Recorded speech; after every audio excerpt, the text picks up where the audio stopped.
Chapter 83 Relief Work in Bihar.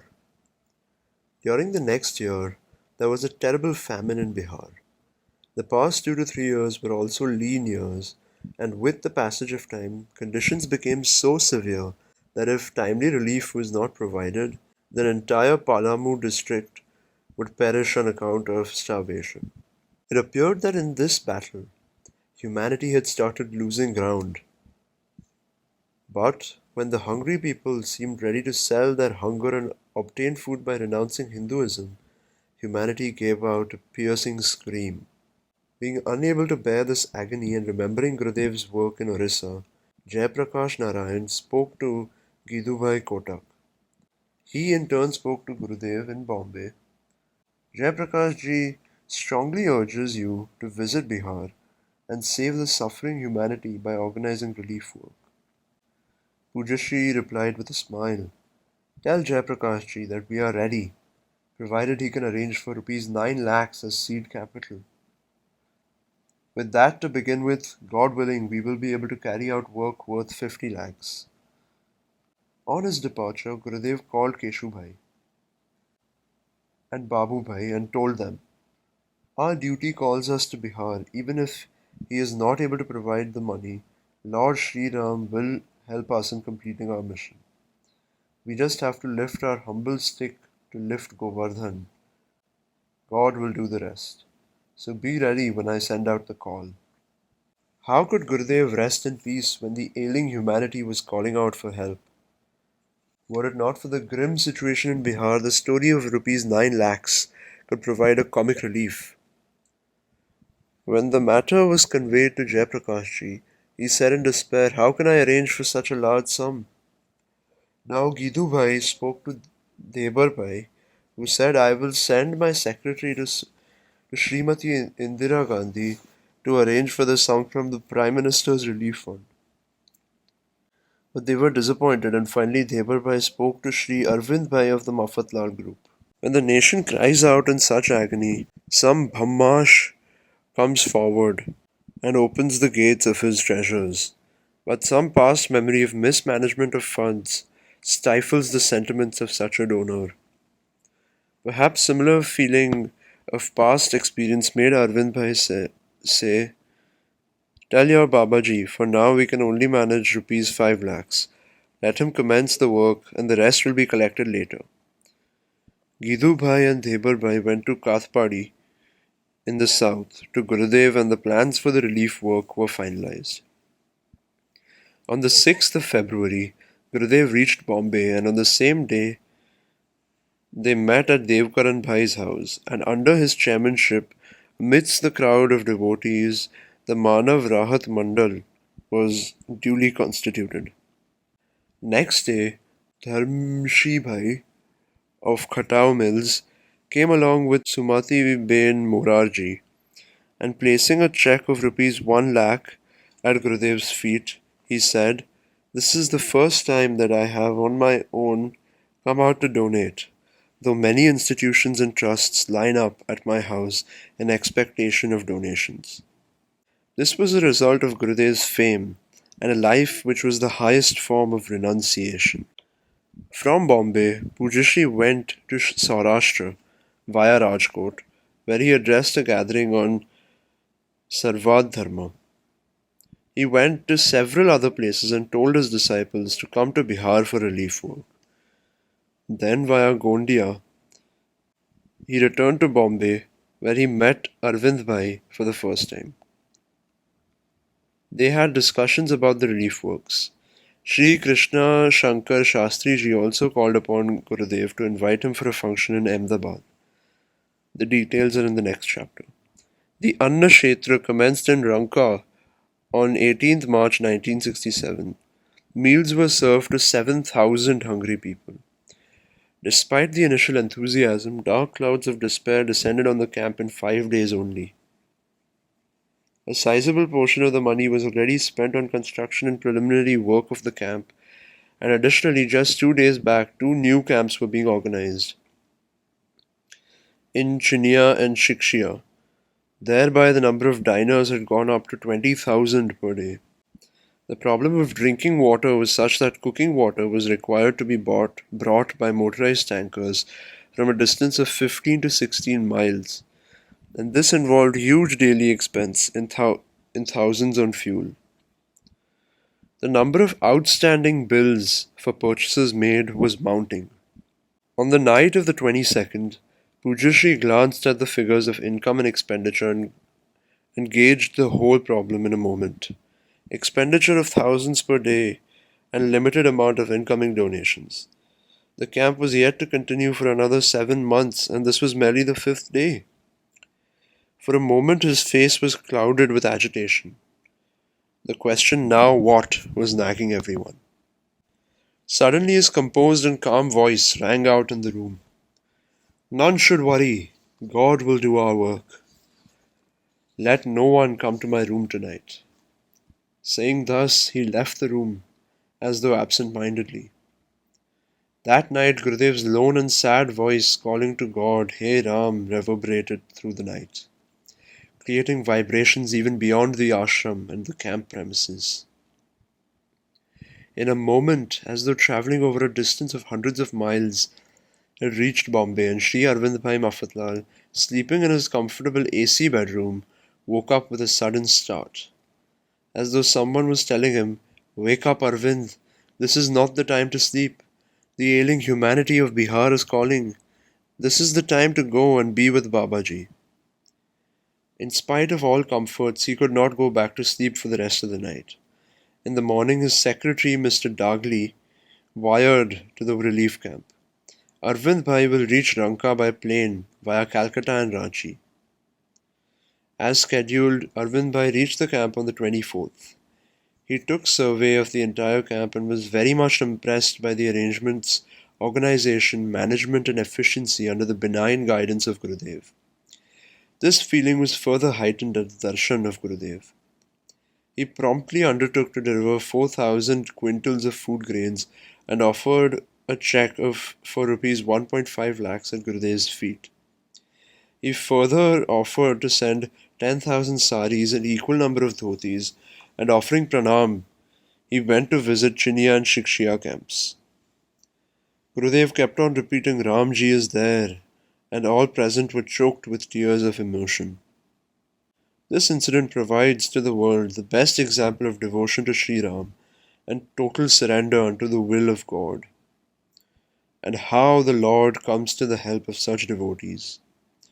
We may also conclude that Gurudev had merged his entire being in Sri Ram by taking karma sannyas for one night and thereby shaken the entire existence of Arvind Bhai, and thus God had placed before the world an example of the supreme powers of Yog Shakti. Through the medium of newspapers, the whole country knew that Shri Ranchoddasji Maharaj had organized a huge relief camp at Ranka. His selfless service in Orissa had made him known in towns, cities, and villages. Due to this, money orders of small and large amounts were pouring in. From among the devotees of Pujya Shri who were not so well-to-do came donations of small sums of money, saved from a day's meal, a movie ticket, a day's income, or by giving up BDs. Shri Dongri Maharaj conducted a Bhagwat Saptah in Rajkot and sent an amount of rupees 60,000 collected thereby for the relief work in Bihar to Gurudev. To participate in Ramnavami celebrations and for Gurudev's darshan, Arvind Bhai arrived with his family. After a while he asked Pujya Shri, What are the needs of the camp? Do not worry about the expenses. With a smile, Gurudev replied softly, We need 22,000 quintals of food grains. Conceding this with folded hands, Arvind Bhai asked, Baba, what else? Clothes to cover the poor. What further, Babaji? Hessian, for the camp which is incomplete. Baba, anything else? Big cooking utensils. What else is needed, Babaji? Now Pujya Shri gazed at Arvind Bhai himself, meaningfully and with unwavering eyes. The devotees present became speechless at this exchange of words, and they intuitively realized that finally one thing remained to be asked from Arvind Bhai, who had come out of the test like gold of 100 touch fineness, after being totally purified by the fire of Gurudev's commands, and that thing was Arvind Bhai himself. Though Gurudev had not put it in so many words, yet when Arvind Bhai bowed at his feet in an attitude of complete surrender along with all material things, it was obvious from his behavior that he had conceded this unspoken command of Pujya Shri. Everyone in the camp was full of praise for his faith, devotion, and attitude of self-dedication. When Arvind Bhai came next day to ask for permission to go to Bombay, Pujya Shri explained to him the divine greatness of charity and added, Arvind, I can say under solemn oath that whatever you give shall return to you in enhanced form very soon. This is not mere donation of food, but salvation of souls. Among thousands who will be taking meals over here, even if there be one truly deserving person, then this donation, like the arrows of Sri Ram, will multiply itself in the form of punya and protect you like an invincible armor in the times of your Agni Pariksha. Now, since there was no shortage of provisions, Gurudev would regularly go to the mass kitchen and dispatched cooked food by trucks at appropriate time to Shikshya, Barwadi, and other camps. The cooking furnace at Ranka was a thing of gigantic proportions, big enough to swallow about 50 people, and it burned for 24 hours. Once, while helping to get down a large-sized utensil from the furnace, Anandi Bhai of Saraiya lost his balance and fell in the roaring fire. There was terror on every face, but miraculously, Anandi Bhai got thrown out of the furnace with the same force with which he had fallen in. All were wonder-struck at the fact that not a hair on his body was singed by the fire, as though even the Agni Devta paid his homage to this benevolent and selfless service. In this very camp, after Arvind Bhai, Ram Bhai joined as a disciple. Having read glowing praise of the kitchen conducted by Manav Mandal in newspapers, he decided to be of some service. During this period, on the occasion of the marriage of his brother, Hari Bhai's son, he convinced the bride's side to keep the ceremony as simple as possible and send savings of rupees 10,000 to Gurudev, who expressed his joyous sentiment with the words that if all the well-to-do people put their savings to such meritorious use, then it would be of immense benefit to the poor. As his attraction for Bihar increased, Ram Bhai came to the camp to be of physical service on the occasion of Guru Purnima. Gurudev entrusted to him the work of management and distribution of clothes. Observing his devotion, dedication, and eagerness to obey, as a disciple, Gurudev told him, Ram, I may leave others, but I will never leave you. Seeing Gurudev's grace and love for him, Ram Bhai took a spot decision to dedicate his life to service and selflessness and stayed at Ranka till the very end. Since the donations received were exempt from income tax, meticulous accounts had to be maintained for scrutiny by the Charity Commissioner. This work was entrusted to Amu Bhai Vasani. In addition, he was in charge of purchase, delivery, etc. He used to say, I am semi-literate person, and in my business I used to make mistakes in accounting of groundnuts. But in Ranka, due to grace of Gurudev, there has been no mistake even of a pie. Bihar government had started a Gaushala over there, but when the rains commenced, they closed up the same. When Gurudev came to know of this, he said, As yet grass has not come out of the ground, and they have walked off. What would the Gaumatas eat? Then he called Jasa Bhai and Purushottam Bhai and entrusted them with the work and added, along with the cows, feed the bullocks also. If the bullocks are weak, how will these people till their fields? The Gaushala was started in a mango orchard. Wagons of cattle fodder were ordered and watering places were built. Daily 5 to 700 cows would gather, and on the note of the village mukhya, the farmers were given fodder for their bullocks. The work continued till the new grass sprouted out of the ground. Along with Anna Yagna, an eye camp was also organized at Ranka, and 2,500 operations were performed. Without anyone coming to any harm, the furnaces burned for 7 months. Every day, ignoring the Christian missions, 30 to 35,000 people took meals. Due to grace of Gurudev, there were ample rains in that season, and record crop, unprecedented in the past 50 years, could be harvested. Thus, by the grace of Gurudev, Biharis were saved from starvation and death, and also retained their religion by not getting converted to Christianity on account of temptation of food. On conclusion of the camp, Shri Krishna Shankar Shastriji says about Gurudev, "The world has seen only one man who took personal pains so that help could reach only to the deserving persons. The name of that great man is Shri Ranchoddasji Maharaj." Bapu used to say, "This is not famine but festival to enable you to spend your wealth for a deserving cause.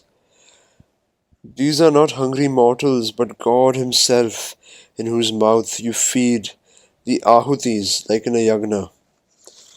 The one who puts a mouthful in another's mouth is Ram, whereas the one who eats up 10 persons' food is Ravan." Like the sandalwood, Bapu's body was meant for use to give service and solace to others.